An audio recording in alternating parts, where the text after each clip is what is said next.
Hi everyone, कैसे आप सब लोग। I hope all are fine. बच्चों, आज हम अपना केमिस्ट्री का एक नया चैप्टर करेंगे फॉर टीजीटी साइंस। ठीक है, पॉलीमर्स। देखो, टीजीटी साइंस के लिए मोस्ट मोस्ट इंपॉर्टेंट है। जो भी डी ट्रिपल बी की तैयारी कर रहा हो, चंडीगढ़ टीजीटी की कर रहा हो, एस्टेट टीजीटी साइंस की कर रहा हो, या फिर सीटेट पेपर 2 की तैयारी कर रहा हो, ठीक है, तो उसमें सभी में ये चैप्टर मोस्ट इंपॉर्टेंट चैप्टर बनता है आपका। पॉलीमर से हमेशा क्वेश्चन आता है और इसको बिल्कुल डीप लेवल तक हम करेंगे। आपका क्वेश्चन छूटना नहीं चाहिए यहाँ से, ठीक है। देखो, पॉलीमर्स। पॉलीमर्स क्या होता है? अगर मैं इसको तोड़ूं तो ये ग्रीक वर्ड है पोली प्लस मर्स, ठीक है। पोली का मतलब पोली, मैनी, ठीक है। और मर्स का क्या मतलब होता है? पार्ट्स, बहुत सारे पार्ट्स, ठीक है, या फिर यूनिट। पॉलीमर्स का क्या मतलब हो गया? मैनी यूनिट, ठीक है। अब देखो, पॉलीमर किससे मिलकर बनते हैं, पॉलीमर कैसे बनते हैं? तो पॉलीमर की एक स्मॉलेस्ट यूनिट होती है जिसको हम बोलते हैं मोनोमर्स, ठीक है। तो पॉलीमर किससे मिलकर बने होते हैं? मोनोमर्स यूनिट से। पॉलीमर मोनोमर से मिलकर बने होते हैं और क्या बनाते हैं? आपस में जो मोनोमर यूनिट है वो आपस में जुड़कर किसका फॉर्मेशन करती है? पॉलीमर्स का, ठीक है। मोनोमर यूनिट मिलकर क्या बनाती है? पॉलीमर। अब इसी पॉलीमर को हम क्या बोलते हैं? मैक्रोमोलिक्यूल्स, क्योंकि ये बहुत सारे मॉलिक्यूल्स आपस में मिलकर पॉलीमर्स की फॉर्मेशन करते हैं। 10⁻³ से 10⁷ यू मॉलिक्यूल्स होते हैं जो क्या बनाते हैं? एक पॉलीमर बनाते हैं, ठीक है। इसी को क्या बोलते हैं? मैक्रोमोलिक्यूल्स। अब क्वेश्चन एक ये आता है कि ऑल पॉलीमर्स आर मैक्रोमोलिक्यूल्स, ठीक है। राइट और रॉन्ग बताना आपको। ऑल मैक्रोमोलिक्यूल्स आर पॉलीमर, ठीक है। सभी पॉलीमर मैक्रोमोलिक्यूल है, सभी मैक्रोमोलिक्यूल पॉलीमर है, ठीक है, या फिर बोथ। आंसर या फिर बोथ। तो हमें इसका आंसर देना है। तो देखो, एक चीज याद रखना, सभी पॉलीमर मैक्रोमोलिक्यूल है, ठीक है। सभी पॉलीमर मैक्रोमोलिक्यूल है, लेकिन सभी मैक्रोमोलिक्यूल पॉलीमर नहीं है। सभी मैक्रोमोलिक्यूल्स पॉलीमर नहीं होते, सभी पॉलीमर मैक्रोमोलिक्यूल्स होते हैं। स्टेटमेंट बेस्ड क्वेश्चन है, ऐसे घुमा के आपको क्वेश्चन पूछे जाते हैं, ठीक है। अब जो मोनोमर यूनिट है वो मिलकर पॉलीमर बनाती है, ठीक है। मोनोमर यूनिट मिलकर पॉलीमर बनाती है। तो क्वेश्चन ये आता है ये कौन सी प्रोसेस होती है? तो आपको 4 ऑप्शन मिलेंगे अलग अलग। तो ये जो प्रोसेस होती है वो बच्चे होती है पॉलीमराइजेशन, ठीक है। कौन सी प्रोसेस होती है? पॉलीमराइजेशन। वैसे तो नाम से ही पहचान जाओगे, पॉलीमराइजेशन प्रोसेस होती है, ठीक है। अब हमसे पूछे जाते हैं कि जो पॉलीमर होते हैं उनका क्लासिफिकेशन होता है। देखो, बहुत सारे पॉलीमर्स होते हैं, ठीक है, उनको अलग अलग तरीके से क्लासिफिकेशन किया जाता है। पॉलीमर्स के नाम आप लोगों ने कहीं ना कहीं तो सुने होंगे, जैसे हमारा नाइलॉन 66 है, बेकेलाइट है, सेलुलोज है, ये हमारे सारे क्या है? पॉलीमर है, ठीक है। रबड़ है, नेचुरल रबड़ है, ये हमें करेंगे। तो इनको क्लासिफाई किया गया है, ठीक है। यहां से क्वेश्चन आपका बनता है क्लासिफिकेशन ऑफ द पॉलीमर। तो सबसे पहला जब क्लासिफिकेशन करते हैं तो हम सोर्सेज के ऊपर बेस्ड करते हैं, ठीक है, कि वो हमें कहां से मिले हैं, सोर्सेज क्या है उनका। तो बेस्ड अपॉन सोर्सेज, पॉलीमर है बेस्ड अपॉन सोर्सेज। पहला जो क्लासिफिकेशन किया गया है सोर्सेज के ऊपर डिपेंड है, ठीक है। सोर्सेज में सबसे पहला आपको याद रखना है नेचुरल पॉलीमर। सबसे पहला बच्चों नेचुरल पॉलीमर जो कहां से मिलता है हमें? प्लांट्स एंड एनिमल से। ये लाइन याद रखना, natural polymer found in plants and animal. अब जो नेचुरल पॉलीमर है इसमें दो तरीके का होता है, ये बायोडिग्रेडेबल एंड नॉन बायोडिग्रेडेबल, ठीक है। Biodegradable and non biodegradable. जो बायोडिग्रेडेबल होते हैं, जो पृथ्वी है अपनी, जो अर्थ है, उसको कोई नुकसान नहीं पहुंचाते और वापस पृथ्वी के अंदर घुल जाते हैं, ठीक है। आप लोगों ने ये तो पढ़ा ही है। तो बायोडिग्रेडेबल के अंदर हमारा जो स्टार्च है, सेलुलोज है, प्रोटीन है, ग्लाइकोजन है, इसके एग्जाम्पल बिल्कुल याद रखने हैं। क्वेश्चन ये आता है, ऐसे पूछा जाता है, जो सेलुलोज है, सेलुलोज बायोडिग्रेडेबल है, नॉन बायोडिग्रेडेबल है, सेमी सिंथेटिक है, ऐसे क्वेश्चन पूछे जाते हैं, ठीक है। तो ये बायोडिग्रेडेबल नेचुरल पॉलीमर है, बायोडिग्रेडेबल नेचुरल पॉलीमर, ठीक है। अब हमारे पास है नॉन बायोडिग्रेडेबल। नॉन बायोडिग्रेडेबल के एग्जांपल रबड़ है, रेजाइन है, ये आपको बिल्कुल याद रखने हैं, ठीक है। रबड़ है पूछेगा, रबड़ है वो बायोडिग्रेडेबल है, नॉन बायोडिग्रेडेबल है, सिंथेटिक है, ऐसे आपसे क्वेश्चन पूछेगा, ठीक है। ये आपको याद रखना। सेकंड जो क्लासिफिकेशन सोर्सेज के ऊपर कर रहे हैं उसमें सबसे पहला नेचुरल पॉलीमर, जिसके अंदर हमने बायोडिग्रेडेबल नॉन बायोडिग्रेडेबल को पढ़ लिया। सेकंड हमारे पास सेमी सिंथेटिक, ठीक है, सेमी सिंथेटिक पॉलीमर, जो मतलब इन्हीं से हमें मिलते हैं, ठीक है। जो नेचुरल पॉलीमर से ही हमें मिलते हैं वो क्या होते हैं? सेमी सिंथेटिक पॉलीमर, ठीक है, जो इन्हीं से मिलते हैं। तो आपको नाम याद रखने हैं। सबसे पहला सेलुलोज डेरिवेटिव। यहाँ पर जो सेलुलोज ये हमने पढ़ा है जो बायोडिग्रेडेबल पॉलीमर है, इसी के डेरिवेटिव हैं जो क्या है सेमी सिंथेटिक पॉलीमर। ठीक है, इसी के डेरिवेटिव है। आपसे क्वेश्चन ये कई बार पूछ चुका है, जो रियोन है वो सेमी सिंथेटिक पॉलीमर है, सिंथेटिक पॉलीमर है या फिर नेचुरल पॉलीमर है। काफी टाइम पूछा जा चुका है। जो रियोन है वो क्या है? ठीक है, रियोन है वो सेमी सिंथेटिक है, सिंथेटिक है, बायोडिग्रेडेबल है, नॉन बायोडिग्रेडेबल, आपको याद रखना है। जो रियोन है वो सेमी सिंथेटिक पॉलीमर, ठीक है, और वो क्या है? Cellulose acetate. रियोन है वो क्या है? सेलुलोज एसीटेट, क्योंकि सेलुलोज का ही डेरिवेटिव है रियोन। ये भी क्वेश्चन पूछ सकता है कि रियोन है वो किसका डेरिवेटिव है। ठीक है, सेकंड है सेलुलोज नाइट्रेट। सेकंड है सेमी सिंथेटिक पॉलीमर में सेलुलोज नाइट्रेट। ठीक है, और इसका part A cellulose derivative. Second है वल्केनाइजेशन रबड़। ये भी पूछा हुआ क्वेश्चन है, स्टार लगा लो। वल्केनाइज्ड रबड़ है वो सेमी सिंथेटिक है, सिंथेटिक है, इस ऐसे आपसे क्वेश्चन आएगा। ठीक है, याद रखना। सबके एग्जाम्पल में साथ साथ लिखवा रही हूँ ताकि आपको याद रहे। नेक्स्ट हमारे पास सिंथेटिक पॉलीमर। नेक्स्ट बच्चों हमारे पास सिंथेटिक पॉलीमर। सिंथेटिक पॉलीमर हमारे पास जो मैन मेड पॉलीमर को क्या बोलते हैं? Synthetic polymer. ठीक है, जो इंसान के द्वारा बनाए जाते हैं, जैसे हमारा फाइबर है, प्लास्टिक है, रबड़ है, ये हमारे पास क्या है? सिंथेटिक पॉलीमर है। ठीक है, इनसे मैं अभी इनके एग्जाम्पल कराऊंगी, जैसे नियोप्रीन है, आइसोप्रीन है। ठीक है, जैसे रबड़ के एग्जाम्पल है। ठीक है, तो नेचुरल रबड़ है। तो ये सारे सिंथेटिक पॉलीमर है जो इनसे हमें मिलते हैं। ठीक है, इनसे हम इनसे बनाते हैं मैन मेड पॉलीमर। ठीक है, तो ये आपको चार्ट याद हो गया होगा। मोनोमर है वो मिलकर पॉलीमर बनाते हैं। क्लासिफिकेशन है बेस्ड अपॉन रिसोर्सेज के ऊपर डिपेंड करता है। नेचुरल पॉलीमर, नेचुरल के अंदर दो आते हैं, biodegradable and non biodegradable. Next आता है semi synthetic polymer. Semi synthetic polymer में सेलुलोज के डेरिवेटिव रियोन आपको एग्जाम्पल याद रखना है, वल्केनाइज्ड रबड़ याद रखना है। ठीक है, फिर आता है सिंथेटिक पॉलीमर। इनसे जो हम बनाते हैं, जैसे अभी आगे हम करेंगे, नियोप्रीन वगैरह, फाइबर से, प्लास्टिक से, रबड़ से जो मैन मेड पॉलीमर होते हैं। ठीक है, नेक्स्ट देखो बच्चों, नेक्स्ट है बेस्ड ऑन स्ट्रक्चर। स्ट्रक्चर के ऊपर बेस्ड। ठीक है, स्ट्रक्चर के ऊपर बेस्ड कितने टाइप का होता है? सबसे पहला हमारे पास लीनियर पॉलीमर।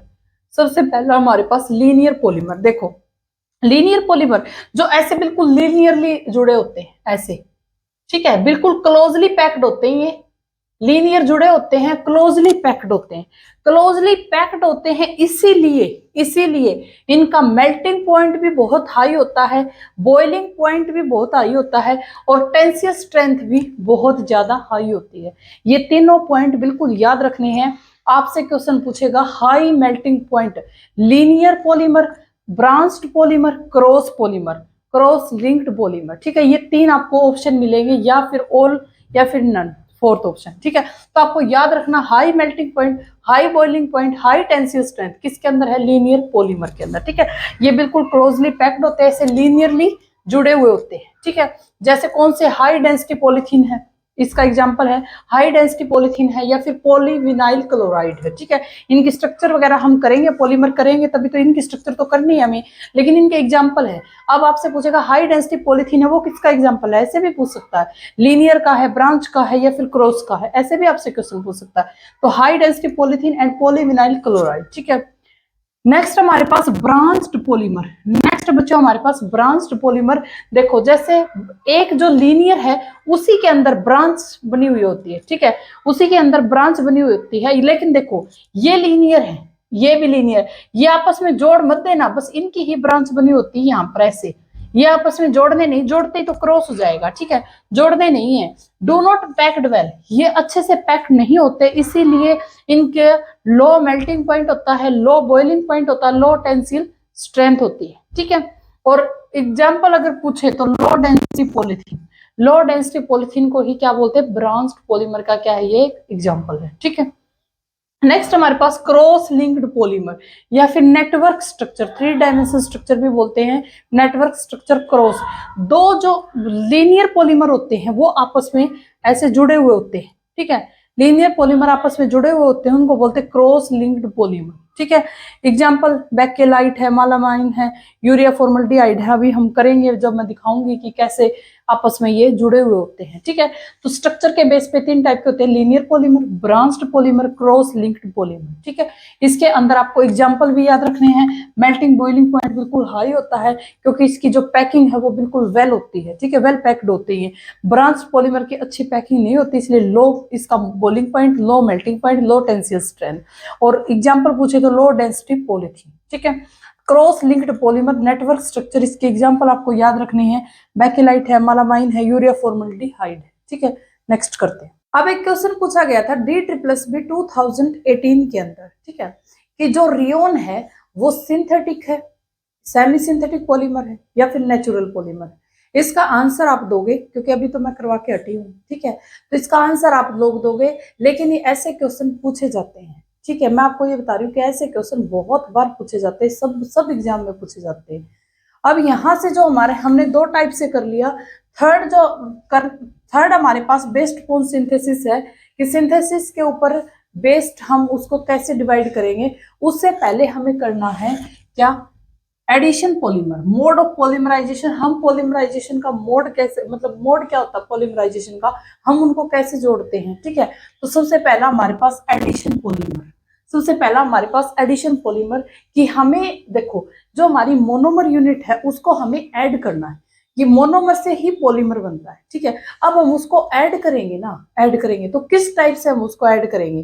देखो जो आपके पास मोनोमर होते हैं, ये अगर किसी बच्चे को पॉलीमर समझ नहीं आ रहा कि क्या हो रहा है, तो ये जो सारी चीजें हैं ये अब नेक्स्ट आएगी कि मोनोमर क्या होते हैं, तब कैसे पॉलीमर बनता है, किसका कौन सा फॉर्मूला होता है, ये आपको याद रखने पड़ेंगे। ठीक है, पॉलीमर एक रट्टे वाला चैप्टर है, एक बिल्कुल मेमोरी बेस है, लेकिन थोड़ा सा मैं बहुत कोशिश कर रही हूँ कि इसको समझा दूं आपको अच्छे तरीके से, समझ के याद करोगे तो याद भी रहेगा। ठीक है, इसमें है ना एडिशन पॉलीमर था हमारा सबसे पहले होमोपॉलीमर। ठीक है, सबसे पहले हमारा homopolymer made up only 1 type of monomer. देखो मोनोमर से ही पॉलीमर बनता है। ठीक है, मोनोमर से ही पॉलीमर बनता है।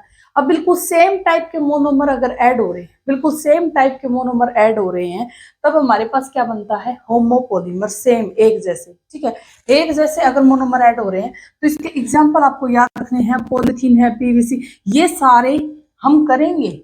ये सारे कैसे बने हैं, किससे बने हैं, इनकी मोनोमर यूनिट क्या होती है, इनका फॉर्मूला क्या होता है, ये सब करेंगे। लेकिन यहाँ पर आप ऐसे ऐसे का ऐसे नोट डाउन कर लो।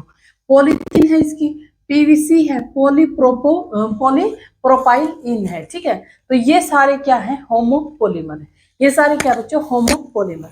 नेक्स्ट हमारे पास है कोपॉलीमर। नेक्स्ट हमारे पास है कोपॉलीमर। ठीक है, कोपॉलीमर क्या है, जो 2 या 2 से अधिक मेड 2 और मोर टाइप ऑफ मोनोमर, 2 या 2 से अधिक मोनोमर से, मतलब अलग अलग टाइप के मोनोमर से ये क्या है, मिलकर बने होते हैं। जैसे नाइलॉन 66 है। ठीक है, नाइलॉन 66 किससे मिलकर बना होता है, हेक्सामिथाइल डायामीन और एडिपिक एसिड से। ठीक है, ये हम करेंगे, आपको याद भी रखने पड़ेंगे। ठीक है, ये हर 2 अलग अलग मोनोमर से मिलकर बना होता है। बुन्ना एस है, एक मोनोमर अलग, एक मोनोमर अलग, दोनों का ऐड किया तब क्या बना हमारा, बुन्ना एस। ठीक है, तो यहाँ पर जो पॉलीमर है इसका पॉलीमराइजेशन का मोड क्या है, सबसे पहला एडिशन पॉलीमर में होमोपॉलीमर, फिर है कोपॉलीमर। ठीक है, ये एक सिंपल कंसेप्ट था जो आपको याद आना चाहिए। ठीक है, अब देखो हमने क्या किया था, based upon the sources, sources के ऊपर बेस्ड हमने पढ़ लिया, नेचुरल है हमारे पास, सिंथेटिक है, सेमी सिंथेटिक है। फिर हमने स्ट्रक्चर के ऊपर बेस किया था, लीनियर है, ब्रांच है, क्रॉस है। ठीक है, अब हम करेंगे based upon the synthesis, base upon synthesis. पहला बेस अपॉन सोर्सेज के ऊपर किया था, फिर हमने स्ट्रक्चर के ऊपर किया था, अब हम करेंगे सिंथेसिस के ऊपर बेस। ठीक है, तो कैसे ये बनाएंगे, सबसे पहला है एडिशन पॉलीमर, ये पढ़ाना जरूरी था। एडिशन पॉलीमर में क्या होता है, होमोपॉलीमर सेम, कोपॉलीमर डिफरेंट। ठीक है, तो यहाँ पर एडिशन पॉलीमर, एडिशन पॉलीमर में क्या होगा, form by addition of monomer without elimination. देखो मोनोमर यूनिट आपस में जुड़ेंगी, मोनोमर यूनिट आपस में जुड़ेंगी। ठीक है, यहां से जैसे सिंपल जुड़ जाएंगी। अब मैं अगर जोड़ू इथीन को, अगर मैं जोड़ू यहाँ पर ऐसे, ठीक है, तो ये क्या हो जाएगा, सिंपल जुड़ जाएंगे, CH2 CH2, यहाँ से N, मतलब आगे आगे तक जुड़ती जाएगी। यहाँ पर कोई एलिमिनेशन नहीं हुआ, ना कोई वाटर मॉलिक्यूल निकला, ना कोई अमोनिया निकला, तो ये क्या हमारे पास एडिशन पॉलीमर। एडिशन पॉलीमर का आपको एग्जांपल याद रखना, पीवीसी, पॉलीविनाइल क्लोराइड, ठीक है, पॉलीथीन, ये दो इसके क्या है, एडिशन पॉलीमर के एग्जांपल हैं, ठीक है। आपसे सीधा पूछेगा पीवीसी है वो एडिशन पॉलीमर है या फिर कंडेंसेशन पॉलीमर है, काफी बार पूछा जाता है पीवीसी है एडिशन पॉलीमर है या फिर क्या है, कंडेंसेशन पॉलीमर है। तो आपको पता होना चाहिए पीवीसी है एडिशन पॉलीमर है, यहाँ सिंपल मोनोमर ऐड होते हैं, कोई भी रिमूवल नहीं होता किसी तरीके का, ठीक है। कंडेंसेशन पॉलीमर क्या होता है, form by combination with elimination of water alcohol NH3, मतलब जब मोनोमर कंबाइन करेंगे ना तो कुछ प्रोडक्ट साइड प्रोडक्ट निकालेंगे, आपस में जब ये जुड़ेंगे तो साइड प्रोडक्ट को निकालेंगे, जैसे वो कुछ भी हो सकता है, NH3 हो सकता है, अल्कोहल हो सकता है, वाटर हो सकता है, ठीक है, कुछ भी हो सकता है। इसके एग्जाम्पल याद करने हैं, डेक्रोन एंड नाइलॉन 66, ये इसके क्या है एग्जाम्पल है।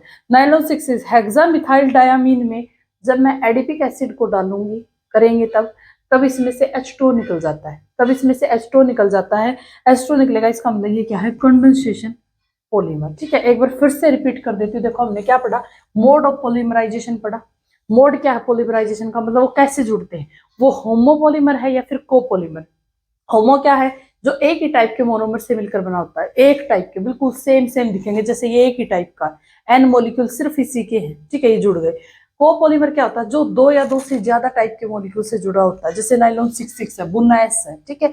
अब हमें पढ़ना है कि जो based upon the synthesis, synthesis के ऊपर based addition polymer, addition polymer में कोई भी मतलब एडिशन में कोई भी वाटर मॉलिक्यूल NH3 किसी प्रकार का कुछ भी नहीं निकलेगा, सिंपल ऐड होते जाएंगे मोनोमर, ठीक है। और यहाँ पर कंडेंसेशन में क्या होगा, जब हम उन दोनों को जोड़ेंगे, दो मोनोमर को जोड़ेंगे, तो या तो वाटर मॉलिक्यूल रिलीज हो जाएगा, NH3 रिलीज हो जाएगा, या फिर अल्कोहल रिलीज हो जाएगा, ठीक है।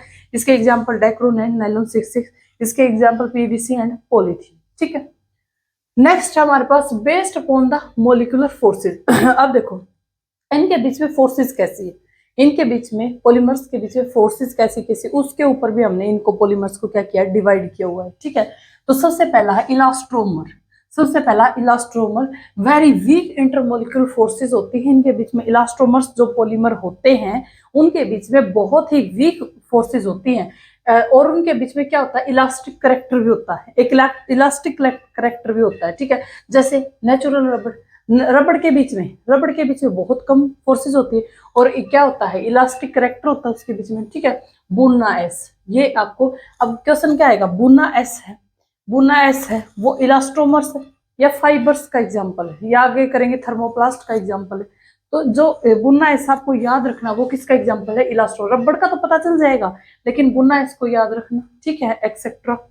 फाइबर, अब फाइबर कौन से होते हैं, जिसमें स्ट्रॉन्ग इंटरमोलिक्यूल फोर्स होती है, या फिर उनके बीच में देखो दो मोनोमर को मैंने ऐसे जोड़ दिया, उनके बीच में ये एक मोनोमर ये था, एक मोनोमर ये था, इनके बीच में हाइड्रोजन बॉन्डिंग होती है। और आप सभी को पता है जो केमिस्ट्री पढ़ रहे हैं, हाइड्रोजन बॉन्डिंग बहुत ही स्ट्रॉन्ग फोर्स होती है। तो इसके बीच में क्या होता है, स्ट्रॉन्ग इंटरमोलिक्यूलर फोर्स होती है, लाइक हाइड्रोजन बॉन्ड। ये दो मोनोमर थे, इनके बीच में क्या हो गया, हाइड्रोजन बॉन्डिंग हो गई। यूज फॉर मेकिंग फाइबर, देखो इसके एग्जांपल क्या, नाइलॉन 66, पॉली अक्राइलोनाइट्राइल एंड पॉलिएस्टर, ठीक है, ये इसके क्या है एग्जांपल है। हमने क्या पढ़ा अभी तक हमने पढ़ा है बेस्ड अपॉन सिंथेसिस, सिंथेसिस के ऊपर बेस्ड एडिशन एंड कंडेंसेशन पढ़ लिया हमने। फिर आ गया बेस्ड अपॉन मॉलिक्यूलर फोर्सेस, दो टाइप के, अभी दो और पढ़ेंगे, दो हैं ये, ठीक है, इलास्ट्रोमर्स एंड फाइबर्स। इलास्ट्रोमर्स में क्या है, वीक इंटरमोलिक्यूलर फोर्सेस है, और फाइबर्स में क्या, स्ट्रॉन्ग इंटरमोलिक्यूलर फोर्सेस है। वीक में नेचुरल रबड़ है, बुना एस है, इसके अंदर नाइलॉन 66 है, पॉली अक्राइलोनाइट्राइल है, और पॉलिएस्टर है। सिंपल सीधा क्वेश्चन पूछा जाता है, मैंने रियोन का आपको बता दिया, सिंपल पूछा गया था। अब यहाँ से क्या पूछेगा सीधा, पीवीसी है, एडिशन पॉलीमर है, कंडेंसेशन पॉलीमर है, या फिर आपसे क्या पूछेगा, नेचुरल रबड़ है, इलास्ट्रोमर्स है, थर्मोप्लास्ट है, फाइबर है। तो ऐसे क्वेश्चन आपसे पूछेगा, तो आपको ये याद करने पड़ेंगे, ठीक है। ये मत सोचना कि मैम क्या करवा रही हैं, पॉलीमर एक ऐसा ही चैप्टर है, मैं बहुत ही मतलब बहुत इजी वे में आपको समझाने की कोशिश कर रही हूँ, ठीक है। नेक्स्ट करते हैं, नेक्स्ट हमारे पास थर्मोप्लास्टिक, ठीक है, फाइबर के बाद जो नेक्स्ट हमारे पास थर्मोप्लास्टिक्स। देखो neither very strong nor very weak, ना तो बहुत ज्यादा स्ट्रॉन्ग होते ना बहुत ज्यादा वीक होते, ठीक है। Do not have any cross link between chain, देखो जैसे ये जुड़ती हैं चेनें, तो इनके बीच में ऐसे क्रॉस लिंक्ड नहीं है, ये क्रॉस लिंक नहीं है, ये बात बिल्कुल याद रखना। फाइबर के अंदर मैंने यहाँ पर हाइड्रोजन बॉन्डिंग दिखाई थी जो बहुत स्ट्रॉन्ग थी, इसलिए वो क्या थे, उनके बीच में स्ट्रॉन्ग बॉन्ड थे। बट इनके बीच में ऐसा नहीं है, ये ना तो ज्यादा स्ट्रॉन्ग होते ना ही ज्यादा वीक होते, और इनके बीच में क्रॉस लिंक नहीं होते। हाँ, इसकी एक खास बात ये है, ये रिसाइकिल हो जाते हैं, दोबारा रिसाइकिल हो जाते हैं। ठीक है, इसकी बात याद रखना, एक क्या है इसमें खास बात कि ये रिसाइकिल हो जाते हैं फिर से। ठीक है, इसके एग्जाम्पल क्या है, पॉलीप्रोपाइलीन एंड पॉलीस्टाइरीन। ठीक है, इसके एग्जाम्पल बिल्कुल याद रखना, आपसे पूछेगा पॉलीस्टाइरीन है वो क्या है, फाइबर है या फिर थर्मोप्लास्टिक है या फिर थर्मोसेटिंग है या फिर इलास्टोमर्स है, कुछ भी पूछ सकता है। तो आपको इसके ये एग्जाम्पल याद रखनी है। ठीक है, अब है थर्मोसेटिंग प्लास्टिक। थर्मोसेटिंग में क्या होता है, cross link are formed, cross link बन जाते हैं, लेकिन कब, between polymeric chain on heating, जब हम उसको हीट करते हैं, जब हम उसको हिट करते हैं तो ऐसे उनके बीच में क्या हो जाता है, क्रॉस लिंक बन जाते हैं। ठीक है, फाइबर के बीच में क्रॉस लिंक होते हैं, हाइड्रोजन बॉन्डिंग होती है, ये बात याद रखना, बहुत बार पूछी गई है, लेकिन ये चीज भी बहुत बार पूछी गई है। क्रॉस लिंक फॉर्म होते हैं पॉलीमेरिक चेन में, जब उसको हीट करते हैं, तो पूछेगा कौन सा ऐसा जो हीट करने पर क्रॉस लिंक बनाता है।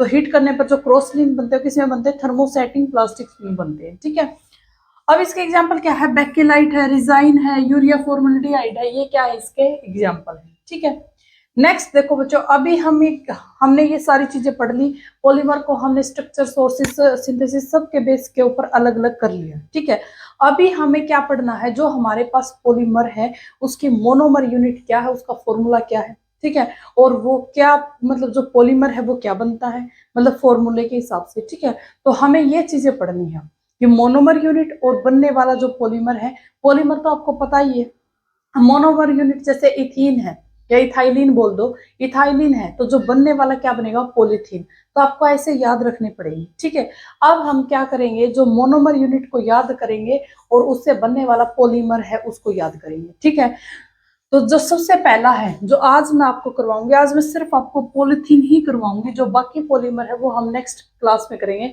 पॉलीथीन थोड़ा सा इंपॉर्टेंट है, थोड़ी बड़ा है, बाकी सबकी मैं सिंपल ये बताऊंगी कि ये इसकी मोनोमर यूनिट है और ये इसका मतलब जो बनने वाला है, जैसे टेफ्लॉन बना है किससे बना है, तो ऐसे सिंपल बताऊंगी। ठीक है, लेकिन यहाँ पर जो पॉलीथीन है इससे क्वेश्चन पूछे गए हैं काफी टाइम, कुछ इंपॉर्टेंट चीजें हैं पॉलीथीन में। सबसे पहला जो हमारे पास पॉलीमर है वो हमारे पास पॉलीथीन। पॉलीथीन में पॉली प्लस इथीन, मतलब जो इथीन है वो बहुत ज्यादा जुड़ी होती है, पॉली मतलब मैनी, इथीन, इथीन बहुत ज्यादा जुड़ के क्या बनाती है, पॉलीथीन। ठीक है, मोनोमर क्या होगा इसका, इथाइलिन, मोनोमर क्या होगा इसका, इथाइलिन। ठीक है, इथीन कह दो, इथाइलिन कह दो। तो जो इथीन होता है क्या होता है, CH2 double bond CH2, CH2 double bond CH2 poly, बहुत सारा इथाइलिन जुड़ा हुआ होता है, तब क्या बनाते हैं ये आपस में जुड़ जुड़ कर क्या बनाते हैं, पॉलीथीन। यहाँ पर N कर देना। ठीक है, जैसे CH2, ऐसे कोई नहीं जुड़वाएगा आपसे। ठीक है, जुड़वाएगा नहीं आपसे कोई भी, जब इसको जोड़ोगे तो क्या बनेगा, CH2 CH2 CH2 CH2 and तक, फिर यहाँ पे लगाकर आपको N करना है बस। ठीक है, यहाँ पर आपको N करना है, ये क्या बन गया हमारे पास, पॉलीथीन। ये मोनोमर यूनिट है इथाइलिन और बनने वाला जो पॉलीमर है वो क्या है, पॉलीथीन। ठीक है, अब इसके बारे में कुछ खास बात है पॉलीथीन के बारे में जो आज आपको पढ़नी है, उसके बाद तो मैं सिंपल मोनोमर ही बताऊंगी आपको, और उसमें क्या क्या उसके एग्जाम्पल है वो सारे जो इंपॉर्टेंट है वो लिखवाऊंगी आपको। लेकिन पॉलीथीन के बारे में दो बातें बहुत अच्छे से पढ़नी, जो पॉलीथीन है वो दो टाइप का होता है, लो डेंसिटी पॉलीथीन और एक होता है हाई डेंसिटी पॉलीथीन। ठीक है, लो डेंसिटी पॉलीथीन और हाई डेंसिटी पॉलीथीन। लो डेंसिटी पॉलीथीन कैसे बनता है, जो ये इथाइलिन होता है ना, जो इथाइलिन होता है, इसको हम हाई प्रेशर के ऊपर, इसको हम बहुत हाई प्रेशर के ऊपर 1000 से 2000 एटीएम एटमोस्फियर प्रेशर, ठीक है, एट टेम्परेचर 350 से 570 kelvin in the presence of oxygen and पर ऑक्साइड, इसके प्रेजेंस में इस इथाइलिन को हाई प्रेशर, ठीक है, ऑक्सीजन, पर ऑक्साइड और टेम्परेचर इतना जो दे रखा है, इसके प्रेजेंस में जब हम बनाएंगे तो क्या बनेगा हमारे पास, लो डेंसिटी पॉलीथीन। मतलब क्या है, यहाँ पर प्रेशर होना चाहिए हमारा 1000 से 2000, ठीक है, और टेम्परेचर कितना होना चाहिए 350 से 570, ठीक है, ऑक्सीजन होना चाहिए और पर ऑक्साइड होना चाहिए, पर ऑक्साइड, ठीक है, तब हमारे पास जो बनेगा वो क्या बनेगा, लो डेंसिटी पॉलीथीन बनेगा। ठीक है, तो ये अगर किसी के पास केमिस्ट्री नहीं तो फिर एक चीज मैं फिर से बता देती हूँ, अगर कभी भी इस रिएक्शन में पर ऑक्साइड आ जाता है, रिएक्शन के अंदर परऑक्साइड आ जाता है, तो जो वो रिएक्शन जाती है वो फ्री रेडिकल मैकेनिज्म से जाती है, ठीक है, फ्री रेडिकल मैकेनिज्म से जाती है अगर रिएक्शन में परऑक्साइड आ जाता है, ठीक है। तो आपको सिंपल क्या याद रखना, आपको कुछ याद नहीं रखना, सिंपल एक ही चीज याद रखनी, लो डेंसिटी पॉलिथीन के अंदर प्रेशर बहुत ज्यादा हाई लेते हैं, ठीक है, टेम्परेचर को छोड़ दो, प्रेशर बहुत ज्यादा हाई लेते हैं और ऑक्सीजन और परऑक्साइड की प्रेजेंस में ये रिएक्शन होती है, ठीक है। फ्री रेडिकल इसका मैकेनिज्म है और ये क्या होता है, ट्रांसपेरेंट होता है, ठीक है। ये क्या होता है, ट्रांसपेरेंट, जिसके आर पार देखा जा सकता है, जैसे हमारी बोतल वगैरह, जैसे हमारी आइस है और वाटर है, उसके आर पार हम देख सकते हैं, ठीक है। तो ये जो पॉलिथीन होता है वो क्या होता है, ट्रांसपेरेंट होता है। तो लो डेंसिटी पॉलिथीन के बारे में सिर्फ 3 ही बातें याद रखनी। लो डेंसिटी पॉलिथीन में जो मोनोमर है इथाइलिन, उसको बहुत ज्यादा हाई प्रेशर से, बहुत ज्यादा हाई प्रेशर और प्लस ऑक्सीजन प्लस परऑक्साइड की प्रेजेंस में हम क्या बनाते हैं, लो डेंसिटी पॉलिथीन बनाते हैं, ठीक है। और जो रिएक्शन जाती है वो फ्री रेडिकल मैकेनिज्म से जाती है और लो डेंसिटी पॉलिथीन होता है वो ट्रांसपेरेंट होता है, ठीक है। अब हमारे पास है high density polythene. High density polythene में इससे अलग क्या है, जो ये जो टेम्परेचर होता है वो 6 से 7 एटमॉस्फेयर होता है। यहाँ पर 1000 से बहुत ज्यादा प्रेशर, बहुत ज्यादा होता है। यहाँ इतना प्रेशर क्रिएट करना इतनी आसान बात नहीं है, लेकिन यहाँ पर जो प्रेशर होता है 6 से 7 एटमॉस्फेयर प्रेशर होता है, ठीक है। इन द प्रेजेंस ऑफ, देखो मोस्ट इंपॉर्टेंट बात यहाँ पे क्या है, किसके प्रेजेंस में रिएक्शन होती है। अब यहाँ पर ये रिएक्शन है लो डेंसिटी की, अभी इसको हटा देती हूँ मैं। यहाँ पर जो हाई डेंसिटी पॉलिथीन कैसे बनेगा, प्रेशर कितना होना चाहिए, 6 से 7 एटमॉस्फेयर, और यहाँ पर एक कैटलिस्ट होता है। कैटलिस्ट का नाम क्या है, जिग्नर नाटा कैटलिस्ट। जिग्नर नाटा कैटलिस्ट क्या होता है, CH3 CH2 के whole thrice aluminium plus TiCl4। बहुत सारे एग्जाम के अंदर सिंपल आपसे ये पूछा जा चुका है कि जिग्नर नाटा कैटलिस्ट इन चारों में से कौन सा है, ठीक है। पीजीटी केमिस्ट्री दे रहे हो उनसे तो आना ही है, उनको तो मतलब पता होना चाहिए, लेकिन जो टीजीटी साइंस दे रहे हैं उनसे डायरेक्ट पूछ सकते हैं कि जिग्नर नाटा कैटलिस्ट कौन सा होता है। आपको 4 ऑप्शन मिलेंगे, आपको याद रखना है कि जिग्नर नाटा कैटलिस्ट ये है, इसका फॉर्मूला ये है, ठीक है। तो जो हाई डेंसिटी पॉलिथीन होता है उसके अंदर आपको 2 ही बातें याद रखनी, प्रेशर 6 से 7 एटमॉस्फेयर होना चाहिए और किसकी प्रेजेंस में होना चाहिए, जिग्नर नाटा कैटलिस्ट की प्रेजेंस में। और ये लो डेंसिटी पॉलिथीन किसकी प्रेजेंस में, ऑक्सीजन और परऑक्साइड की प्रेजेंस में, ठीक है। ये कोऑर्डिनेशन पॉलीमर है, मतलब कोऑर्डिनेट होकर जुड़ता है। ये फ्री रेडिकल एक मैकेनिज्म से, यहाँ पर एक मैकेनिज्म होता है, रिएक्शन होती है, मैकेनिज्म मतलब आपको पढ़ने की जरूरत नहीं है, मैकेनिज्म इतना सिंपल याद ही रख लेना। यहाँ पर कोऑर्डिनेशन होता है, ये ट्रांसलूसेंट होता है, जिसके आर पर हम बहुत कम देख सकते हैं, ठीक है। ट्रांसलूसेंट जैसे आपका बटर पेपर होता है, वो ट्रांसलूसेंट है बटर पेपर, ठीक है। ट्रांसपेरेंट जिसके बिल्कुल आर पार देखा जा सकता है, ठीक है। तो ये आपको याद रखना है। यहाँ पर मैंने सिर्फ एक ही अभी तक पॉलीमर करवा है, पॉलीथीन, ठीक है। पॉलीथीन के बारे में ही इतनी डिटेल है, बाकी किसी पॉलीमर के बारे में इतनी डिटेल नहीं है, मतलब मोनोमर करेंगे, सिर्फ पॉलीमर करेंगे, ठीक है। उनके यूजेस करेंगे कि किसमें क्या, कौन सा क्या यूज होता है, लेकिन पॉलीथीन के बारे में यहाँ से इंपॉर्टेंट क्वेश्चन बनता है आपका, ठीक है। लो डेंसिटी पॉलीथीन क्या होता है, हाई डेंसिटी पॉलीथीन क्या होता है, इसके मोनोमर यूनिट क्या होती है, यहाँ से क्वेश्चन आपके पूछे जाते हैं। तो आज हम इतना ही करेंगे, नेक्स्ट हम इसको ही कंप्लीट करेंगे, जो एक ही क्लास और बचेगी हमारी, ठीक है। बहुत अच्छे डिटेल में मैंने आपको ये चैप्टर करवाया है। यहाँ से आपके 2 क्वेश्चन भी पूछ लेता कई बार, बहुत सारे एग्जाम में क्वेश्चन पॉलीमर आता ही आता है। आप चाहे सीटेट दे लो, DTRIPLS दे लो, चंडीगढ़ TGT दे लो, एस्टेट दे लो, कोई भी पेपर दे लो, पॉलीमर से क्वेश्चन हमेशा पूछता है, ठीक है। तो नेक्स्ट वीडियो में हम आगे कंटिन्यू करेंगे। Thank you so much.